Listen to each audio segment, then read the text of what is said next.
Ancient Realm is a solo minigame in which you build a civilization in 10 minutes or less, as sometimes I realize after the first couple of plays that that's not gonna work, and then I just restart. Ancient Realm comes in this plastic wallet here. Everything is contained in this, and what you see here, all the cards that you see here, that's the entire game. So extremely portable. To create a civilization, of course, we need money and we need resources. We need stone, wood, and wheat. And we use these cards simply to keep track of how much of each resource we have. So right now, look at me, I have 5 stone and 2 wood and wheat. Coins you collect, and then coins, of course, you can also use to trade for any resource. That's what that icon means.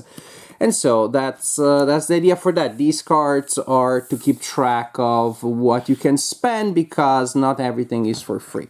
The heart of the game, the cards that you will use to actually build your civilization are divided into 2 groups, the district cards and wonder cards.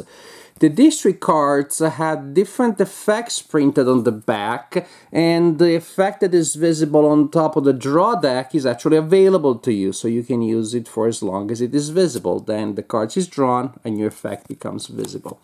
Then you have the wonders, so that all have the same effect printed on the back. And simply the districts will give you different actions, and we will see later what they do and how you activate them. The wonders give you a wonder and also a single section with an action, which can be to the left or the right of the wonder itself, which matters. However, another important thing is that wonders cost money, or resources, I should say, as opposed to district cards do not. And since these are very valuable and they give you the best ways to score, one of the main ideas is that you have to figure out synergies with the districts and possible previous wonders you already built to generate more resources, so you can build even more wonders and score more points.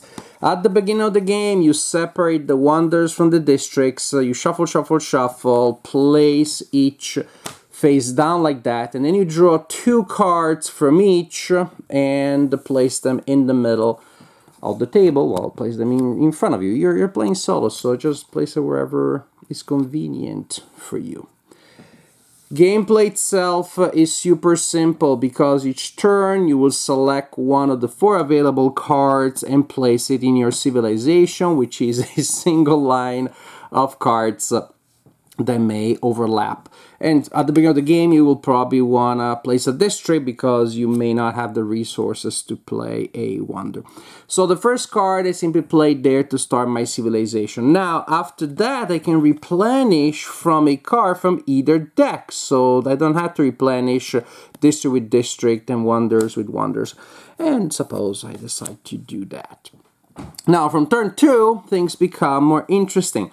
And suppose that I decide now to place this district card here. Now, when you add to your civilization, the card can go next to previous card, or it can be on top, basically facing, or I should say, looming over any number of slots, 1, 2, or 3.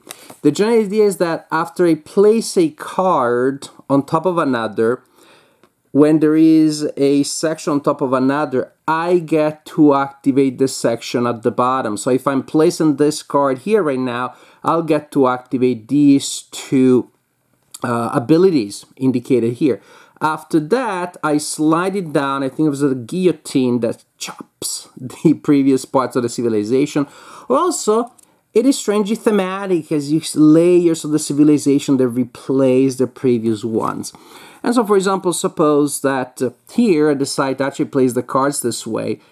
That means that the bishop, if I spend a coin, I can collect a resource of any kind for each slot with that symbol visible in my civilization, which right now would be, no, that wouldn't be playable yet because it's not there yet. but that's still the, oh, there it is itself. Booyah. So after I activate that ability, I put it down there. Remember, then I have always a line of 4 cards. And suppose the next I choose this card here. And I decide to place it there. Then here for a coin, I can collect a stone.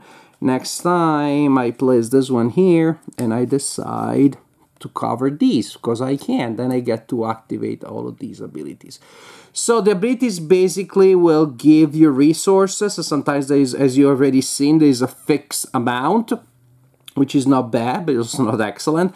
And sometimes there is a variable amount, and that's where the strategy comes in, because you want to create the most synergies to make those effects pay off. But just to show you, here we spend a coin to get a wheat. Here we get the value. I will double the value of wood in my storage, which doesn't make sense if it's 0. So the timing is important. And here I will collect 2 coins. However, when you cover mines, that kind of thing, you're also covering shop. You're also covering the purple band, which if visible at the end of the game will give me points in various ways. And now, lo and behold, I collected enough resources to build the statue of Zeus. So I'm going to do that. And I'm going to place it here, for example, chopping that and therefore getting that effect there. And just a closer look, as you can see, mines are good because they give you coins. Coins give you resources, but that would be an example that at the end of the game, I would, if this is still visible, I would collect 2 victory points per card with a crown showing.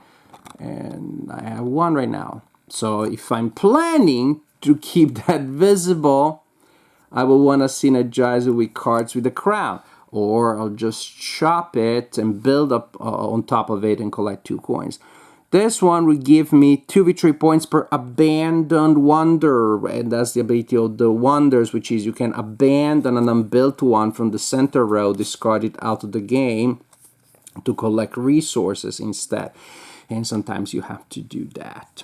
So the general idea, as I'm sure you have started to realize, is super simple, which really is choose one of those 4 cards, place it somewhere next to your line if you want to try to build a synergy, but most likely place it above your line, slide it down to collect the stuff that's available there. The idea, and at the end of the game, which is when you cannot add to your civilization anymore, you run out of cards, at that point you score victory points. You look at all the purple things, some have a fixed amount, Statue of Zeus is always 7, the wonders also give me special abilities, but I collect all the points from all of those purple slots, and I try to score as high as possible. This is a solitaire game, so the higher I scored, the better I did, and I'm trying to beat my previous score, and that's the idea. There's also a range of success and penalties here that tells you how well you did. Once I almost was not ruinous. That's my biggest claim to fame. After playing this game maybe like 10, 15 times. Because it can be very addictive. Because it's so quick. Because you play it in 10 minutes. And once you're done, it resets so easily. And you feel like, well, I can do better. But you can't. Obviously, let me correct that. I cannot. You probably can. And so I want to try again and again and again and again. Very addictive, very simple. But as I said, around that super simple idea, there are just so many nice little wrinkles and touches. The timing for these abilities, for example, sometimes I want to maybe spam one of these as long as possible, but that means that each new card that I'm getting needs to be replaced from the Wonder deck instead of from here, because I want to keep that on top, which may or may not be good in the long run. So many different synergies that I can create, and most importantly, so many interesting synergies that I must give up. Everything that you get covers, destroys something else, and so to collect a certain resource, I may be covering an icon that I need for another synergy. You really have to learn to let it go. Like, don't, if you try to cling and score every synergy, it's not going to work, and this is definitely by design. So for a game that lasts 10 minutes or less, if by card four I'm like, nope. For a game that lasts 10 minutes or less, it is pretty impressive how many interesting things you can have, how many interesting things you can do, and how many interesting and tough dilemmas you're facing, because you lock onto a synergy and then you realize you don't have the resources to make it work unless you cover some things that will damage that synergy, and so you're wondering how much can I damage it before it's not worth doing again. The spatial element sometimes counts. There are bonuses that activate if you have the wonders adjacent to one another. And so even that spatial element matters a lot, on top of the fact, of course, that, spatial elements, how can I collect a lot of stuff by putting the correct slots next to each other and then chopping them down without covering too many areas that score. So I'm really impressed, I have to tell you. The cards look nice, the art looks nice. You have a civilization game that you can play in 10 minutes or less, and it is packed with interesting decisions. Now, of course, if you play 10-15 times in an hour, it will start a little samey, but then you put it away, and then maybe you bring it with you, and when you have 10 minutes available, you can play it. It's easy to.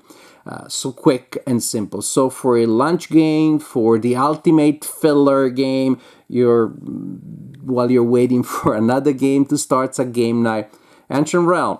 It's a definitely nice, interesting filler, and one that can be surprisingly addicting too.